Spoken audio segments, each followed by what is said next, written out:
دور موجود میں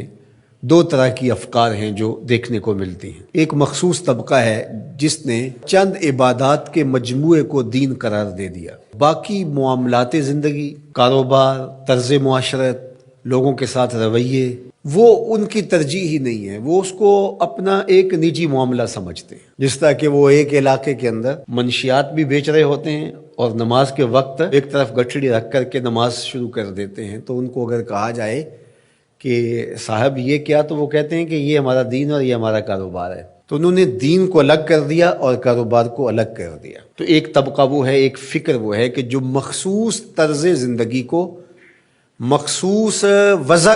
کو اور چند رسومات کو دین قرار دیتے ہیں، اور رد عمل کے طور پہ جہالت کی وجہ سے ایک دوسرا طبقہ پیدا ہوا جو مخلوق خدا کے لیے خیرخواہی کے جذبات، ان کو فروغ دینے کی کد و کاوش کو دین قرار دیتا ہے، اور اس دین کا نام انہوں نے انسانیت رکھا ہے، حتیٰ کہ وہ دین کے بنیادی ارکان کا نہ صرف مذاق اڑاتا ہے بلکہ اس کو بھی تبدیل کرنے کی آرزو رکھتا ہے۔ آئے دن آپ ایسے لوگوں کی طرف سے جو آرٹیکلز چھپتے ہیں، مضامین چھپتے ہیں مختلف رسائل میں، جرائد میں، اخبارات میں، اور مختلف ہمارے میڈیا کے اوپر جو ٹاکس ہوتی ہیں ان کے اوپر آپ دیکھتے ہیں کہ وہ حج کا کہہ رہے ہوتے ہیں کہ اتنا پیسہ حج پہ لگ رہا ہے، تو یہ پیسہ اگر غریبوں میں بانٹ دیا جائے تو کتنا بھلا ہو جائے غریبوں کا۔ اس طرح جو قربانی پہ اتنا پیسہ لگتا ہے، تو یہ قربانی کے پیسے اگر غریبوں میں بانٹ دیے جائے تو کتنوں کے گھر بس جائیں گے، کتنی غریب بچیاں جو ہیں ان کی شادیاں ہو جائیں گی۔ اس طرح نماز کے بارے میں وہ کہتے ہیں کہ نماز میں جتنا وقت لگتا ہے یہ ایک مشق ہے،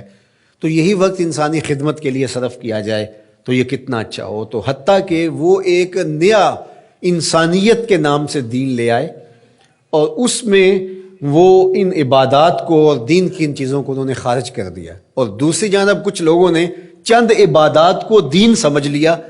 اور باقی جو چیزیں ہیں ان کو ترک کر دیا۔ قرآن مجید میں مذمت کی کہ فویل للمصلین الذین هم عن صلاتهم ساہون الذین هم یراؤون ویمنعون الماعون۔ ان نمازیوں کی مذمت کی گئی کہ جو سجدے پہ سجدہ تو کرتے ہیں، تکبیر اولیٰ بھی قضا نہیں ہونے دیتے، پہلی صف میں بھی کھڑے ہوتے ہیں، لیکن ان سے عاریتاً کوئی چیز مانگ لو تو نہیں دیتے۔ الماعون کی شرح کے اندر علماء نے لکھا ہے یہ وہ چیزیں ہیں جو عمومی طور پہ ہمسایوں کو، رشتہ داروں کو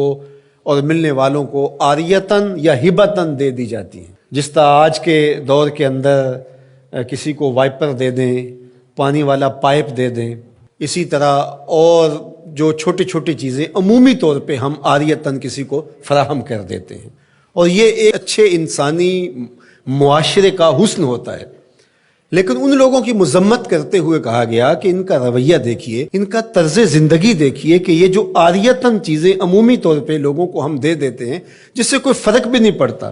لیکن یہ اس قدر بخیل الفطرت لوگ ہیں کہ اگر کوئی ان سے نمک مانگنے جائے، کوئی برف مانگنے جائے، کوئی ان سے پائپ مانگنے جائے، وائپر طلب کرنے جائے تو یہ نہیں دیں گے، اور دوسری جانب ان کا رویہ یہ بتایا کہ وہ تکبیر اولیٰ قضا نہیں ہونے دیں گے، وہ نماز کی پہلی صف میں آپ کو کھڑے نظر آئیں گے۔ تو اس لیے کہا کہ ان کے لیے خرابی ہے جو اپنی نمازوں کے فلسفے سے ہی آگاہ نہیں ہے۔ تو یہ ہے دوسرا رویہ۔ تو ایک وہ رویہ کہ انسانیت کو ایک مذہب قرار دے کر کے فرائض اور واجبات کی نفی کی جائے، حج کا مذاق اڑایا جائے، زکوٰۃ کا مذاق اڑایا جائے، نمازوں کو وقت کا ضیاع قرار دیا جائے، اس طرح قربانی کو ایک اسراف کے نام سے یاد کیا جائے۔ تو جو معتدل رویہ ہے اس کو اس آیت کریمہ میں بڑی خوبصورتی کے ساتھ یہ ساری چیزیں آیت بر کے اندر پرو دی گئی اور بتا دی گئی کہ یہ ایک مکمل نصاب زندگی ہے، یہ ایک فل پیکج ہے جو اسلام نے ہمیں دیا، جو عبادات کے اندر، اعتقادات کے اندر، رویوں کے اندر، طرز زندگی کے اندر، انداز معاشرت کے اندر، سب میں کمال مرتبے پہ فائز المرام ہے، یہ سچے لوگ ہیں۔ اور فرمایا وَأُولَٰئِکَ هُمُ الْمُتَّقُونَ، اور تقوی کے نور سے مالا مال بھی یہی لوگ ہیں